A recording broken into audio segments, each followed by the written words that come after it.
അമ്മേ പരിശുദ്ധമേ, അമ്മേ പരിശുദ്ധമേ, ദൈവമാതാവേ, കൃപാസനത്തിലൂടെ ഞങ്ങൾക്കും ഞങ്ങളുടെ ദേശത്തിനും അമ്മ മധ്യസ്ഥം തേടി തന്ന എല്ലാ അനുഗ്രഹങ്ങൾക്കും കൃപകൾക്കും ഞങ്ങളിപ്പോൾ ഹൃദയം നിറഞ്ഞ നന്ദി പറയുന്നു.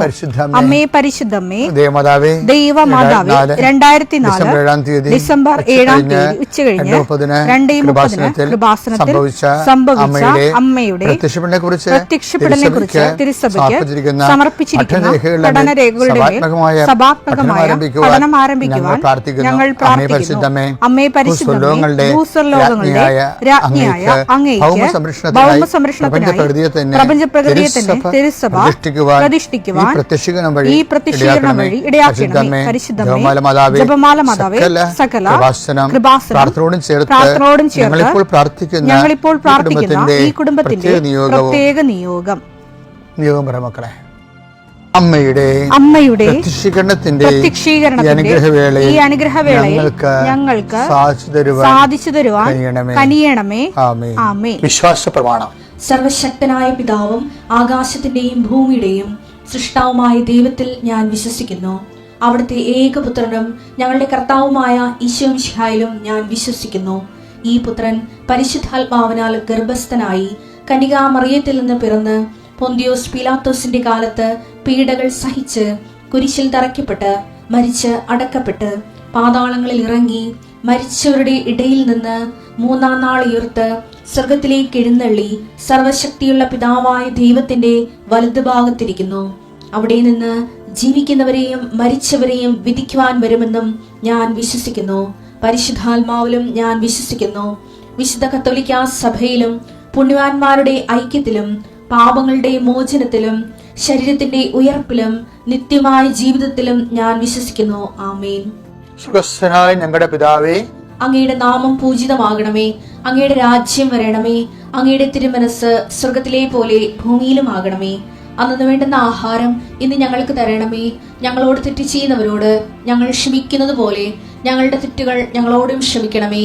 ഞങ്ങളെ പ്രലോഭനത്തിൽ ഉൾപ്പെടുത്തരുതേ, തിന്മയിൽ ഞങ്ങൾ രക്ഷിക്കണമേ. ആമേൻ. നന്മ നിറഞ്ഞ മറിയമേ, സ്വസ്തി. കർത്താവ് അങ്ങയുടെ കൂടെ സ്ത്രീകളിൽ അങ്ങ് അനുഗ്രഹിക്കപ്പെട്ടവളാകുന്നു. അങ്ങയുടെ ഉദരത്തിൻ ഫലമായി ഈശോ അനുഗ്രഹിക്കപ്പെട്ടവനാകുന്നു. പരിശുദ്ധ മറിയമേ, തമ്പുരാന്റെ അമ്മേ, പാപികളായ ഞങ്ങൾക്ക് വേണ്ടി ഇപ്പോഴും ഞങ്ങളുടെ മരണസമയത്തും തമ്പുരാനോട് അപേക്ഷിക്കണമേ. ആമേൻ. കർത്താവേ, നിന്റെ ഉന്നതമായ നാമത്തിന് സ്തോത്രം ചെയ്യുന്നു. കർത്താവേ, നിന്റെ വിശുദ്ധ പൗരോഹിത്യത്തെ മഹത്വപ്പെടുത്തണമേ. കർത്താവെ, സഭയിലുള്ള സാന്നിധ്യം പ്രകടമാക്കണമേ. 40 വർഷം ഞാൻ അർപ്പിച്ച കുർബാനയുടെ യോഗ്യതയാണ്. കൃപാസനത്താറെ ജീവനോടെ പ്രത്യക്ഷപ്പെട്ട പരിശുദ്ധ അമ്മയുടെ മാധ്യസ്ഥത്തിലെ ഞാൻ മക്കളെ ആശീർവദിക്കുന്നു. അങ്ങയുടെ മക്കൾ ഇന്ന് യാത്ര ചെയ്യുന്ന ഓരോ ഇടങ്ങളെ സംബന്ധിച്ച് പ്രാർത്ഥിക്കുന്നു. അങ്ങയുടെ മക്കൾ ഇന്ന് കണ്ടുമുട്ടുന്ന ഇടങ്ങളെ സമർപ്പിച്ച് പ്രാർത്ഥിക്കുന്നു. അങ്ങയുടെ മക്കൾ ഇന്ന് കണ്ടുമുട്ടുന്ന ഇടങ്ങളെ, കണ്ടുമുട്ടുന്ന വിഷയങ്ങൾ, സംസാരിക്കാൻ പോകുന്ന വിഷയങ്ങൾ, ആ സംസാരിക്കാൻ പോകുന്ന വിഷയങ്ങൾക്ക് ഒരു തീരുമാനം കിട്ടാൻ വേണ്ടി ഇന്ന് തീരുമാനം ഉണ്ടാകണമെന്ന് ആഗ്രഹിച്ച് പ്രാർത്ഥിക്കുന്നവരുണ്ട്. അവരെ സമർപ്പിച്ച് പ്രാർത്ഥിക്കുന്നു. ഈശോയെ, ഓരോരോ പ്രാക്ടിക്കൽ എക്സാം ചെയ്യുന്ന ആൾക്കാരുണ്ട്, ഡോക്ടറേറ്റ് തീസിസ് ചെയ്യുന്ന ആൾക്കാരുണ്ട്, അവരുടെ ഗൈഡുമാരിൽ നിന്ന് അവർക്ക് വേണ്ടാത്ത സഹകരണം കിട്ടാത്തവരുണ്ട്. ഈശോയെ, മത്സ്യത്തൊഴിലാളി സഹോദരങ്ങളുണ്ട്, അവർക്ക് എന്തെങ്കിലും ജോലി കിട്ടണ ഒരു ചാകര സമയമാണിത്. ഇതുവരെയൊക്കെ ഒരു ജോലി കിട്ടിയതായിട്ട് അറിഞ്ഞിട്ടില്ല. ഈശോയെ, കടങ്ങൾ മാത്രം ബാക്കിയായിട്ട് മക്കൾ വിഷമിക്കുന്നുണ്ട്. വെളുപ്പിന് 3 മണിക്ക് എഴുന്നേറ്റ് പോകുന്നവരെ വെറുങ്കയോടെ വരുന്നതും കാണുന്നുണ്ട്. ഈശോയെ, എല്ലാവരുടെയും കടങ്ങളെ പരിഹരിക്കാൻ വേണ്ടി മാത്രം കടലിൽ നീ അനുഗ്രഹിക്കണം. കർത്താവ്, കാർഷിക മേഖലകളിൽ പ്രവർത്തിച്ചിട്ട് കർത്താവെ, അതുകൊണ്ട് വേണ്ടത്ര വരുമാനമോ അതിൻ്റെ തൊഴിൽക്കൂലികൾ കൂടുകയും അതിൻ്റെ വരുമാനത്തിൽ നിന്ന് മാർക്കറ്റിൽ നിന്ന് നമുക്ക് വിറ്റ് വരവ് കുറയുകയും ചെയ്യുന്ന അവസ്ഥയിൽ എങ്ങനെ ജീവിക്കും? സ്ഥലം വിറ്റ് കളഞ്ഞാലോ, റബ്ബർ തോട്ടമോ ഏലത്തോട്ടമൊക്കെ വിറ്റ് കളഞ്ഞാലോ, അത് നോക്കി നടത്തുന്ന ആളിലോ എന്ന് ഓർത്ത് വിചാരിച്ചിട്ട് സ്ഥലം വിൽക്കാൻ നടക്കുന്നവരുണ്ട്. ആ ഉള്ള സ്ഥലത്ത് നിന്ന് വേണ്ടത്ര വരുമാനം കിട്ടാത്തവരുണ്ട്. ഈശോയെ, പല തരത്തിൽ വിഷമിക്കുന്ന അനുഭവിക്കുന്ന help those who are all kind of troubles. കർത്താവെ, അത് നിൻ്റെ പരിഗണനയിലുള്ള വിഷയമാണ്.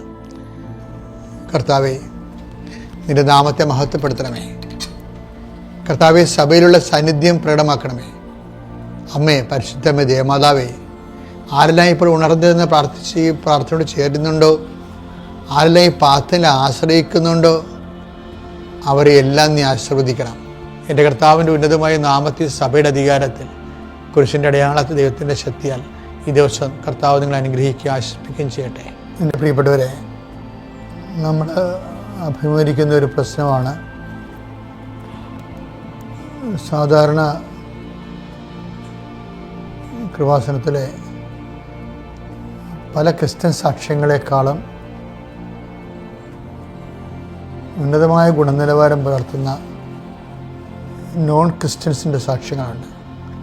അപ്പോൾ അത് നമ്മൾ കേൾക്കും, നമുക്ക് തോന്നും, ദൈവമേ ഇവർക്കൊക്കെ ഇതെങ്ങനെ സാധിക്കുന്നെന്ന് തോന്നും. എനിക്ക് തോന്നിയിട്ടുള്ളൊരു കാരണം,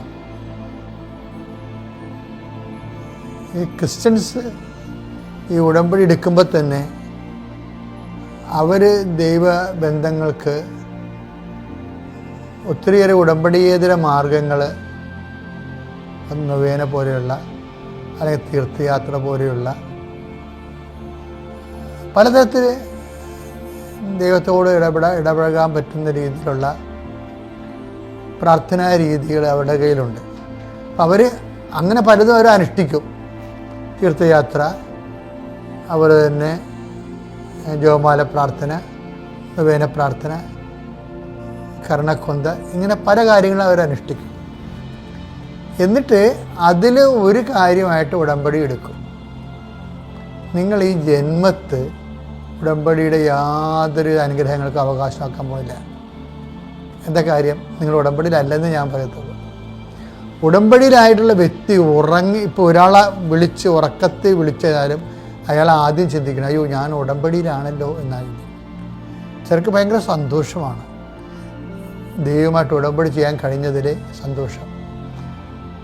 ചില ആൾക്കാർക്ക് ഉടമ്പടി എടുക്കുന്നത് മറ്റുള്ളവരൊക്കെ ഉടമ്പടി എടുക്കുന്നുണ്ടല്ലോ, അപ്പോൾ എങ്ങാനും പഠിക്കൽ ബിരിയാണി വിളമ്പിയാലോ എന്ന് വിചാരിച്ചുകൊണ്ട്, അവർക്കെങ്ങനെ അനുഗ്രഹം കിട്ടുമ്പോൾ നമുക്ക് ഉറഞ്ഞു പോയാലോ എന്ന് വിചാരിച്ചുകൊണ്ട്, ഇനി അത് എടുത്തില്ലെങ്കിൽ വേണ്ട, ഇനി ഉടമ്പടി എടുത്തില്ലെന്ന് വേണ്ട, ഇനി അതും എടുത്തേക്കാമെന്ന് വിചാരിച്ചുകൊണ്ട് ചുമ്മാ കയറി ഉടമ്പടി എടുക്കുന്ന ആൾക്കാരുണ്ട്. അങ്ങനെ ഓരോരോ സാഹചര്യത്തിൽ, നിങ്ങൾ ഏതെങ്കിലും ഒരു സാഹചര്യത്തിൽ ഉടമ്പടി എടുത്താൽ ഒരിക്കലും ഉടമ്പടി അതിൻ്റെ ക്ലച്ച് കിട്ടത്തില്ല. അതിൻ്റെ കാരണം നിങ്ങൾ ഉടമ്പടിക്ക് വേണ്ടിയല്ല ഉടമ്പടി എടുക്കണത്, വേറെ എന്തിനു വേണ്ടിയാണ്? ഉടമ്പടിക്ക് വേണ്ടി ഇപ്പം ചില ആൾക്കാർക്ക് യാതൊരുവിധ ഇൻറ്റൻഷനും ഇല്ല. അവരോട് ചോദിക്കാൻ നമ്മൾ ഉടമ്പടി എടുക്കുന്നത് എന്തിനാണ്? ആ ഉടമ്പടിയിൽ വെച്ചാൽ ദൈവമായിട്ട് അടുത്ത് ജീവിക്കാൻ വേണ്ടിയാണെന്ന് പറയും. അപ്പം ആ ഉടമ്പടി തന്നെ അവർ വളരെ ഹാപ്പിയാണ്. ഉടമ്പടി തന്നെ ഒരാൾ ഹാപ്പി ആണെങ്കിൽ അയാൾ വല്ലാത്ത ഹാർവസ്റ്റിംഗ് നടത്തും. കാര്യം എന്താണ്? ഉടമ്പടിയിൽ തന്നെ അയാൾ ഹാപ്പി ആണെങ്കിൽ ദൈവത്തിൽ ഹാപ്പി ആണെന്ന് അതിൻ്റെ അർത്ഥം. ഇപ്പം നമ്മുടെ ഒരു വചനം വായിച്ചില്ലേ, കർത്താവിൽ വിശ്വസിക്കാൻ കഴിഞ്ഞതിൽ സന്തോഷിച്ചുകൊണ്ട് അവരും കുടുംബവും സന്തോഷിച്ചു വന്നു. അപ്പോസ്തല പ്രവർത്തനം 16:34. ദൈവത്തിൽ വിശ്വസിച്ചതുകൊണ്ട് ദൈവത്തിൽ വിശ്വസിച്ചതുകൊണ്ട് അവനും കുടുംബാംഗങ്ങളും അത്യന്തം ആനന്ദിച്ചു. അതാണ് കറക്റ്റ് ആനന്ദം എന്ന് പറയുന്നത്. ഇപ്പം ദൈവത്തിൽ നിന്ന് ജോലി കിട്ടിയത് കൊണ്ടോ, ദൈവത്തിൽ നിന്ന് മക്കള് ജനിച്ചത് കൊണ്ടോ, വീട് വെച്ചത് കൊണ്ടോ ഒന്നുമല്ല. സുവിശേഷത്തിലെ കറക്റ്റ് ആനന്ദം എന്ന് പറയുന്നത് അതാണ്. എന്താണ്? ദൈവത്തിൽ വിശ്വസിക്കാൻ കഴിഞ്ഞത് അയാളും കുടുംബം. പാറാവുകാരനെ കുറിച്ച് പറയണേ, പാറാവുകാരനും കുടുംബവും സന്തോഷിച്ചു വന്നു. എൻ്റെ മക്കളെ, ഈ സന്തോഷത്തിലേക്ക് വരണം. ഉടമ്പടി എടുക്കാൻ കഴിഞ്ഞത് കൊണ്ട് തന്നെ നീ നിൻ്റെ കുടുംബവും സന്തോഷം ഉണ്ടാകണം. ഉടമ്പടി എടുക്കാൻ കഴിഞ്ഞത് കൊണ്ട് തന്നെ നീയും കുടുംബവും സന്തോഷം ഉണ്ടാകണം. അങ്ങനെയാണെങ്കിൽ ഒരിക്കലും നിൻ്റെ സന്തോഷത്തിന് ഒരു കാലത്തും കുറവ് വരത്തില്ല. കാര്യം എന്താ? നിൻ്റെ സന്തോഷത്തിൻ്റെ ആസ്പദം ദൈവത്തിൻ്റെ ആനുകൂല്യമല്ല, ദൈവം തന്നെയാണ്. എൻ്റെ പേര് ഷീന. ഞാൻ വരുന്നത് ചങ്ങനാശ്ശേരി ഇതിത്താനം ഇടവകയിൽ നിന്നുമാണ്. 2021 ഒക്ടോബർ 2-ാം തീയതിയാണ് ഞാൻ ഇവിടെ വന്ന് ആദ്യമായി തീർത്ഥാടന ഉടമ്പടി എടുത്തത്. അതെൻ്റെ OET റിസൾട്ട് ഫെയിൽ ആയതുകൊണ്ടാണ്. ഇതെൻ്റെ രണ്ടാമത്തെ സാക്ഷ്യമാണ്. അതിന് എനിക്ക് അയർലൻഡ് സ്കോറായിരുന്നു കിട്ടിയത്. ഞങ്ങൾ ആഗ്രഹിച്ചത് UK സ്കോറായിരുന്നു. UK പ്രോസസ്സിംഗ് ഒക്കെ കംപ്ലീറ്റ് ചെയ്ത് CBT എക്സാമും ഒക്കെ കഴിഞ്ഞിട്ടായിരുന്നു ഞങ്ങൾ OET എഴുതിയത്. ഞങ്ങളതിൽ ഹാപ്പി ആയിരുന്നില്ല. പക്ഷേ പിന്നെയും എഴുതാമെന്ന് കരുതി ഡേറ്റ് എടുത്തു. വീണ്ടും അത് ക്യാൻസൽ ചെയ്തു. പിന്നെയും ഡേറ്റ് എടുത്തു. അപ്പോൾ ആ സമയത്ത് ഞങ്ങൾ ഏകദേശം 5.5-6 വർഷക്കാലം ഞാനും ഹസ്ബൻഡും മക്കളും എൻ്റെ പേരൻസും ഒക്കെ ആയിട്ട് മസ്കറ്റിലായിരുന്നു. നല്ലൊരു ജോലിയും സാഹചര്യമൊക്കെ ഉപേക്ഷിച്ചിട്ട് ഞങ്ങൾ തന്നെ പെട്ടെന്ന് എടുത്ത ഒരു തീരുമാനമായിരുന്നു നാട്ടിലേക്ക് നിർത്തി വരാമെന്ന് കരുതിയിട്ട്. അപ്പം ഞങ്ങൾ സമയം കളയണ്ടല്ലോ എന്ന് കരുതിയിട്ട് അയർലൻഡ് പ്രോസസ്സിങ് തുടങ്ങി. ഈ OET എക്സാമിനായാലും പരിശുദ്ധ അമ്മ ഇടപെട്ട് എനിക്ക് തന്ന ഒരു സ്കോറാണ്. അപ്പം അതിന് സൂചകമായിട്ട് മനസ്സോടുകൂടെയാണ് ഞങ്ങളത് തുടങ്ങിയത്. പക്ഷെ അതിന് താല്പര്യം വരാൻ കാരണം 2021 ആഗോള ജെറീക്കോ പ്രാർത്ഥനയിലെ 1-ാം ദിവസത്തെ ജപമാലയിലെ 3-ാം രഹസ്യം അയർലൻഡ് എന്ന് പറയുന്ന രാജ്യത്തെക്കുറിച്ചായിരുന്നു. അപ്പം മെയ് മാസത്തിലെ വണക്കമാസം വരെ ഇവിടെ അപ്ലോഡ് ചെയ്തിരുന്നത് ഈ ജെറീക്കോ പ്രാർത്ഥനയാണ്. അതിൽ മിക്ക ദിവസവും ഞാൻ യൂട്യൂബ് തുറക്കുമ്പോൾ കേൾക്കുന്നത് അയർലൻഡ് എന്ന് പറയുന്ന രാജ്യത്തെ സമർപ്പിച്ച് പ്രാർത്ഥിക്കുന്നു എന്നാണ്. അപ്പോൾ എൻ്റെ മനസ്സിൽ ഭയങ്കര സന്തോഷമായിരുന്നു. ഞാനപ്പോൾ എൻ്റെ ഹസ്ബൻഡോട് പറഞ്ഞു, നമുക്ക് ഇനിയും എക്സാം എഴുതണ്ട, വീണ്ടും അത് ക്യാൻസൽ ചെയ്തു. പിന്നെയും എൻ്റെ ഫ്രണ്ട്സൊക്കെ പറയുന്നു അയർലൻഡ് ഒത്തിരി സമയം എടുക്കും. ഞങ്ങൾക്കും അത് തോന്നി, കാരണം ഞങ്ങൾ ആ പേപ്പർ വർക്കിൻ്റെ പുറകെ തുടങ്ങിയായിരുന്നു. വീണ്ടും ഞങ്ങൾ ഡേറ്റ് എടുത്തു. ഞാൻ മനസ്സോടെ തന്നെയാണ് ആ എക്സാം എഴുതിയത്. പക്ഷേ അപ്പോൾ ഞാൻ മനസ്സിൽ പ്രാർത്ഥിച്ചു, മനസ്സിലിങ്ങനെ ആഗ്രഹിച്ചു, ഞാൻ ഉടമ്പടിയൊക്കെ എടുത്തതുകൊണ്ടും അമ്മ ഇടപെട്ടതുകൊണ്ടും എൻ്റെ പ്രോസസ്സിംഗ് ഒക്കെ പെട്ടെന്ന് തന്നെ കഴിയും. ഒരു 90 ദിവസം കൊണ്ട് പേപ്പർ വർക്ക്സിൻ്റെ കംപ്ലീറ്റ് ആവേണ്ട എൻ്റെ പ്രോസസ്സ് ഒരു 5.5 മാസമായിട്ടും യാതൊരുവിധ അനക്കവും ഇല്ല. ഞങ്ങൾ ഭയങ്കര ഫ്രസ്ട്രേറ്റഡായി. നാട്ടുകാരും ഒക്കെ ചോദിച്ചു, നിങ്ങൾ എന്തിനാണ് നിങ്ങൾ നാട്ടിൽ വന്നത്, നിങ്ങൾക്ക് അവിടെ നിന്ന് പോയാൽ മതിയില്ലായിരുന്നോ?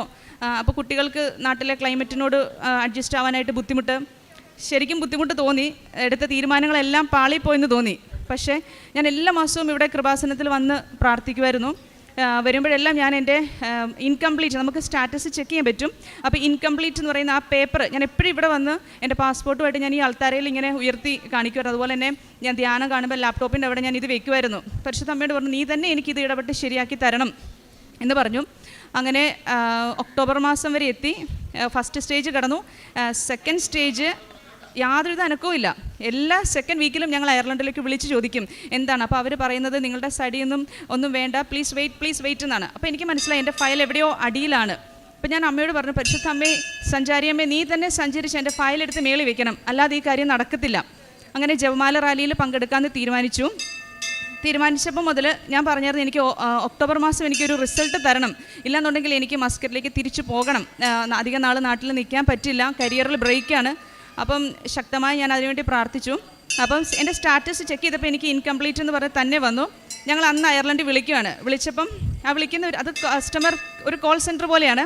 അപ്പോൾ ആ വ്യക്തി എന്നോട് പറഞ്ഞത് it's not complete, it's complete. അത് കഴിഞ്ഞപ്പോൾ ദ നെക്സ്റ്റ് മൊമെൻറ്റ് അയാൾ എന്നോട് പറയുവാണ്, നിങ്ങളുടെ പ്രോസസ്സിംഗ് എഡ്യൂക്കേഷൻ അസസ്മെൻറ്റ് കംപ്ലീറ്റ് ആയിന്ന്. അപ്പം ഞാൻ ഭയങ്കരമായിട്ട് വണ്ടർ അടിച്ചു പോയി.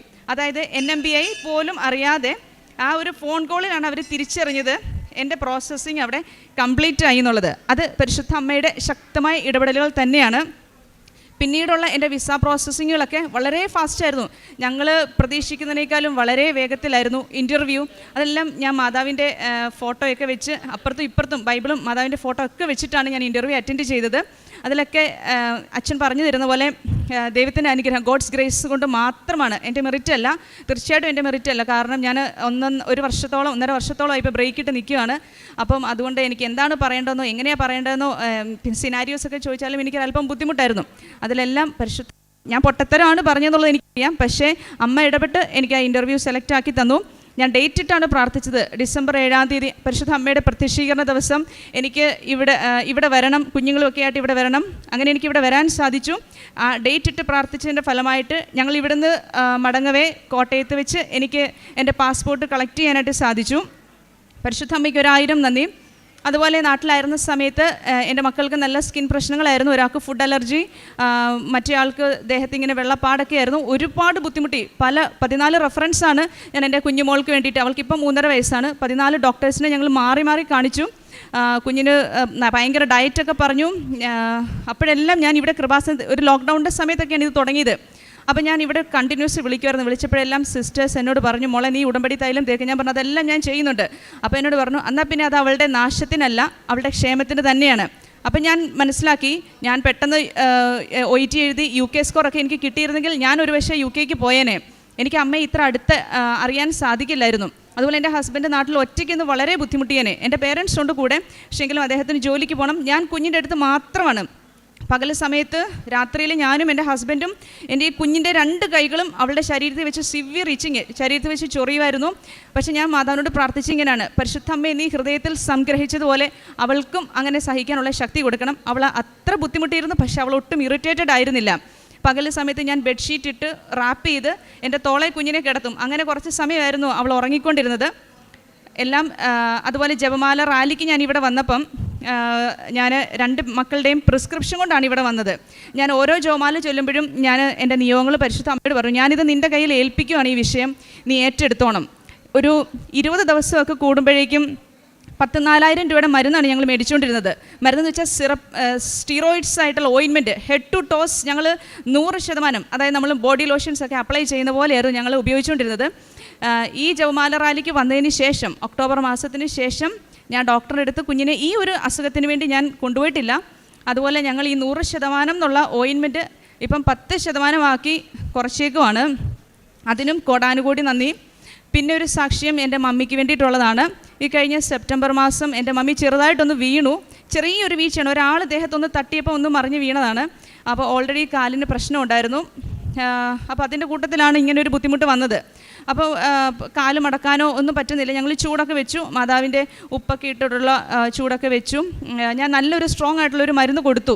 പക്ഷേ എന്നിട്ടൊന്നും അത് കുറയുന്നില്ല. ഒരു 3-4 മണിക്കൂർ കഴിഞ്ഞപ്പം കാല് മുഴുവൻ നീര് വെച്ചു. ആ മരുന്നിൻ്റെ എഫക്റ്റിലാവാം മമ്മി ഉറങ്ങിപ്പോയി. പക്ഷേ കാല് ഭയങ്കരമായിട്ട് നീര് വെച്ചു. ഞങ്ങൾക്ക് അടുത്ത് വന്ന് നോക്കാൻ പോലും പറ്റാത്ത സാഹചര്യമായിപ്പോയി. അതുപോലെ വേദനയും നീരും ഒക്കെ ആയിട്ട്. അപ്പോൾ തന്നെ എനിക്ക് മനസ്സിലായി ഇത് കാലൊടിഞ്ഞത് തന്നെയാണ്. അപ്പോഴും ഓണത്തിൻ്റെ സമയമാണ്. പിന്നെ എൻ്റെ ഇടവകപ്പള്ളിയിലെ പെരുന്നാളാണ്. ഞങ്ങൾക്ക് പ്രതീക്ഷണം വരുന്നു. എനിക്ക് 8 നോയമ്പാണ്. എല്ലാ ദിവസവും പള്ളിയിൽ പോകണം. ഞാൻ ആകെപ്പാടെ തകർന്നു. കാരണം ഞാൻ വിവാഹത്തിന് ശേഷം എൻ്റെ ഹസ്ബൻഡും മക്കളുമായിട്ട് എൻ്റെ വീട്ടിൽ തന്നെയാണ് നിൽക്കുന്നത്. അപ്പോൾ എനിക്കധികം അടുക്കള ജോലിയൊന്നും ചെയ്യേണ്ടി വരുന്നില്ല. അപ്പോൾ എൻ്റെ ഡാഡി സിക്കാണ്, കിഡ്നി ഫെയിലർ ആയിട്ടുള്ള ഒരാളാണ്. അപ്പം ഡാഡി ഇച്ചിരി ടൈമിങ്ങിലൊക്കെ വളരെ സ്ട്രിക്റ്റ് ആയിട്ടുള്ള ഒരാൾ. അപ്പോൾ എനിക്കിത് മാനേജ് ചെയ്യാൻ പറ്റില്ല എന്ന് തോന്നി. ഒരു ദിവസം 2 ദിവസം എനിക്ക് വേണ്ടുന്ന കാര്യങ്ങളൊക്കെ ചെയ്യാം, പക്ഷേ മുന്നോട്ട് എനിക്ക് മാനേജ് ചെയ്യാൻ പറ്റില്ല. അപ്പം ഞാൻ ഭയങ്കര വിഷമിച്ച് ഞാൻ മാതാവിനോട് പറഞ്ഞു, പരിശുദ്ധ അമ്മേ എൻ്റെ 8 നോമ്പ് നീ മുടക്കരുത്, എനിക്കത് നിർബന്ധമാണ്. അതുപോലെ മമ്മിയുടെ കാലിന് യാതൊരുവിധ പ്രയാസം ഉണ്ടാവില്ല. ഞങ്ങൾ വൈകുന്നേരം ആയപ്പം ഹോസ്പിറ്റലിൽ പോകാനായിട്ട് റെഡിയായി. ഒന്നും എടുത്തില്ല, മക്കളെയും ഫുഡൊക്കെ കഴിപ്പിച്ച് ഞങ്ങൾ ഡാഡീനെ എല്ലാം സെറ്റ് ചെയ്ത് ഞങ്ങൾ ഹോസ്പിറ്റലിൽ പോവാണ്. എൻ്റെ ഈ ഉടമ്പടിക്കാശുരവും എൻ്റെ കഴുത്തിലായിരുന്നു ഞാൻ ഇട്ടത്. അതും 1 കുപ്പി വെള്ളം മാത്രമേ ഞാൻ എടുത്തുള്ളൂ. അവിടെ ഞങ്ങൾ ഹോസ്പിറ്റലിൽ എൻ്റെ ഡാഡിയുടെ വാക്കിംഗ് സ്റ്റിക്ക് ഉപയോഗിച്ചാണ് മമ്മി കാറിലേക്ക് കയറിയത്. ഹോസ്പിറ്റലിൽ ചെന്നപ്പോൾ വീൽ ചെയറിലാണ് അവർ ഷിഫ്റ്റ് ചെയ്തത്. അവിടുന്ന് ഡോക്ടർ വന്നു. കുറച്ച് നേരം കഴിഞ്ഞിട്ടാണ് ഡോക്ടർ വന്നത്. അപ്പോൾ ഞാൻ പറഞ്ഞു, നമുക്ക് തമ്മിലൊന്നും സംസാരിക്കേണ്ട, വിശ്വാസപ്രമാണം മാത്രം ചൊല്ലിയാൽ മതി. അങ്ങനെ ഞാനും വിശ്വാസപ്രമാണം ചൊല്ലി, മമ്മിയും വിശ്വാസപ്രമാണം ചൊല്ലി. അങ്ങനെ കുറച്ച് കഴിഞ്ഞപ്പോൾ ഡോക്ടർ വന്നു. ഡോക്ടർ വന്നപ്പോൾ ഇങ്ങനെ പരിശോധിക്കുകയാണ്. പരിശോധിച്ചപ്പോൾ എവിടെയാണ് വേദന, അപ്പോൾ കാലെ തൊടാനായിട്ട് സമ്മതിച്ചു. എവിടെയാണ് വേദന ഉള്ളതെന്നും ഇല്ലാത്തതെന്നും പോയിൻ്റ് ഔട്ട് ചെയ്യാനായിട്ട് പറ്റി. അപ്പോൾ തന്നെ ഞാൻ മമ്മിയോട് പറഞ്ഞു, എൻ്റെ കയ്യിലെ ഈ കാശുരൂപ, ഞാൻ മാലയിൽ കിടന്ന കാശുരൂപ ഞാൻ മമ്മിയുടെ കഴുത്തിൽ ഇട്ട് കൊടുത്തിട്ട് പറഞ്ഞു, ഈ കാശുരൂപത്തെ മുറുകെ പിടിച്ചോണം, മറ്റൊന്നും ചിന്തിക്കേണ്ടെന്ന് പറഞ്ഞു. അപ്പോൾ ഡോക്ടർ എക്സ്റേ എഴുതി ഞങ്ങൾ എക്സ്റേ റൂമിലേക്ക് പോവുകയാണ്. അന്നേരം സ്ട്രെച്ചറിലാണ് കൊണ്ടുവന്നത്. അവിടെ ചെന്നപ്പോൾ ടെക്നീഷ്യൻ കാല് പൊസിഷൻ ചെയ്യുക. അപ്പോഴെല്ലാം മമ്മി പറയുന്നത്, എനിക്ക് അവിടെ വേദനയില്ല, ഇവിടെ വേദനയില്ല. അപ്പോൾ ഈ പുള്ളിക്ക് ഒരു ഡൗട്ടായി. പുള്ളി ചെന്ന് ഡോക്ടറെ വിളിക്കാനായിട്ട് കാഷ്വാലിറ്റിയിലോട്ട് ചെല്ലുവാണ്. അവിടെ വീണ്ടും തിരക്ക്, ഇച്ചിരി സമയം എടുത്തു. എന്നിട്ട് വീണ്ടും ഡോക്ടർ വന്നു. അപ്പോൾ ഡോക്ടർ, അമ്മയ്ക്ക് എവിടെയാണ് വേദന, അമ്മ മുമ്പ് ഇവിടെയെന്നല്ലേ പറഞ്ഞേ. അപ്പം തന്നെ എനിക്ക് മനസ്സിലായി പരിശുദ്ധ അമ്മ അവിടെ ഇടപെട്ട് കഴിഞ്ഞു. ഞാൻ പിന്നെ മനസ്സിൽ ഇങ്ങനെ സാക്ഷ്യം പറയാനായിട്ട് പ്രിപ്പയർ ആയിക്കൊണ്ടിരിക്കുക. ഞാൻ പുറത്തിറങ്ങി ഇന്ന് ശക്തമായിട്ട് പ്രാർത്ഥിച്ചു. പിറ്റേ ദിവസം തന്നെ എക്സ്റേയിൽ ഒന്നും കണ്ടില്ല. 4 എക്സ്റേ മാറിയും മറിച്ചും ഒക്കെ എടുത്തു, എക്സ്റേയിൽ ഒന്നും കണ്ടില്ല. പിറ്റേ ദിവസം ഓർത്തോപീഡിക് ഡോക്ടറിനെ നിങ്ങൾ വന്ന് കൺസൾട്ട് ചെയ്യണം, കാലനക്കാൻ പാടില്ല എന്നൊക്കെ പറഞ്ഞു. ഒരു പാരസെറ്റാമോൾ പോലും കുറിക്കാതെ ഞങ്ങൾ ആശുപത്രിയിൽ നിന്ന് പോയി. ആ ദിവസം ചെറിയൊരു റെസ്റ്റൊക്കെ എടുത്തു എന്ന് പറയാം. പക്ഷേ പിറ്റേ ദിവസം ഭയങ്കര മിറക്കിളാണ്. കാലിന് അങ്ങനെ ഒരു പ്രയാസം വന്ന ആളാണെന്ന് പോലും നമുക്ക് പറയില്ല.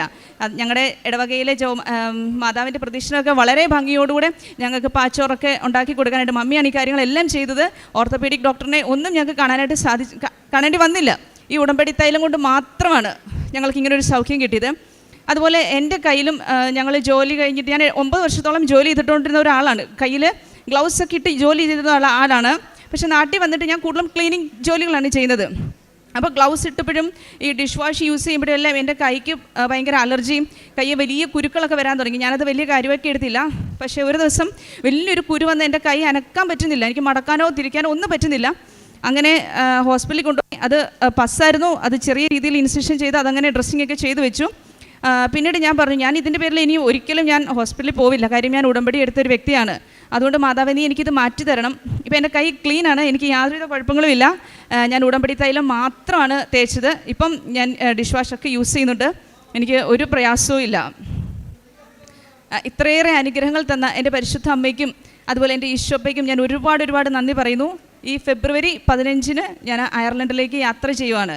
ഷീന ഉടമ്പടി എടുത്ത് പ്രാർത്ഥിച്ചു കഴിഞ്ഞപ്പോൾ ഷീനയ്ക്കും അതേപോലെ തന്നെ കുടുംബത്തിലുള്ളവർക്കും സൗഖ്യം ധാരാളം ലഭിച്ചു.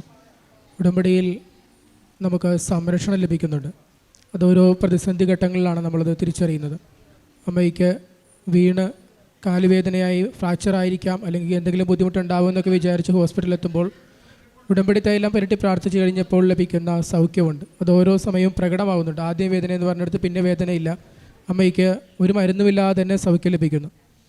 മറ്റൊന്നാണ് പുറത്തേക്ക് പോകാൻ കിട്ടുന്ന ഒരവസരം. നല്ലൊരു ജോലി ഉണ്ടായത് ഉപേക്ഷിച്ച് നാട്ടിലേക്ക് വന്നതാണ്. പിന്നീട് നല്ലൊരു ചാൻസ് കിട്ടിയില്ല. ഉള്ള ജോലിയും പോയി, അതോടൊപ്പം തന്നെ ചില അസുഖങ്ങളും കൂടി വന്നു. മക്കൾക്ക് സ്കിൻ അലർജി, അതുപോലെ തന്നെ ഷീനയ്ക്കും സ്കിൻ അലർജി. മക്കളുടെ സ്കിൻ അലർജിയെക്കുറിച്ച് പറയുന്നത് 1.5 വർഷത്തോളമൊക്കെ ആയ അലർജിയാണ്. 4,000-ഓളം രൂപ മെഡിസിന് വേണ്ടി ചെലവഴിക്കുമായിരുന്നു. അപ്പോൾ മറ്റുള്ളവരൊക്കെ കുറ്റപ്പെടുത്തുവാൻ തുടങ്ങി. കുറ്റപ്പെടുത്തിയ സമയത്ത് ഏക ആശ്രയം പരിശുദ്ധ അമ്മ വഴി പ്രാർത്ഥിക്കുക എന്നുള്ളതായിരുന്നു. ഉടമ്പടിയിൽ നിയോഗം വെച്ച് പ്രാർത്ഥിച്ചു കഴിഞ്ഞപ്പോൾ പരിശുദ്ധ അമ്മ ഈ കുടുംബത്തെ സഹായിച്ചു. എല്ലാ മേഖലകളിലും സഹായം കിട്ടുകയാണ്. ഇപ്പോൾ വിദേശത്തേക്ക് പോകുവാനായിട്ട് സാധിക്കുന്നു, അതുപോലെ തന്നെ സൗഖ്യം ലഭിക്കുന്നു. നമ്മുടെ ഓരോ വിഷയങ്ങളിലും പരിശുദ്ധ അമ്മ നമുക്ക് വേണ്ടിയിട്ട് മാധ്യസ്ഥം വഹിക്കും. കാനായിലെ കല്യാണ വിരുന്നിൽ പരിശുദ്ധ അമ്മയുടെ സ്വാധീനമാണ് ആ കുടുംബത്തിൽ ഒരു അത്ഭുതം പ്രവർത്തിക്കുവാനിടയായത്. ഇതുപോലെ തന്നെ നമ്മുടെ ജീവിതത്തിലും പരിശുദ്ധ അമ്മയുടെ സ്വാധീനം നമ്മളെ സഹായിക്കും. പരിശുദ്ധ അമ്മ വഴി ദൈവം ചൊരിഞ്ഞ അനുഗ്രഹങ്ങൾക്ക് കൈയടിച്ച ദൈവത്തെ മഹത്വപ്പെടുത്താം. യേശുവേ നന്ദി, യേശുവേ സ്തോത്രം, യേശുവേ ആരാധന.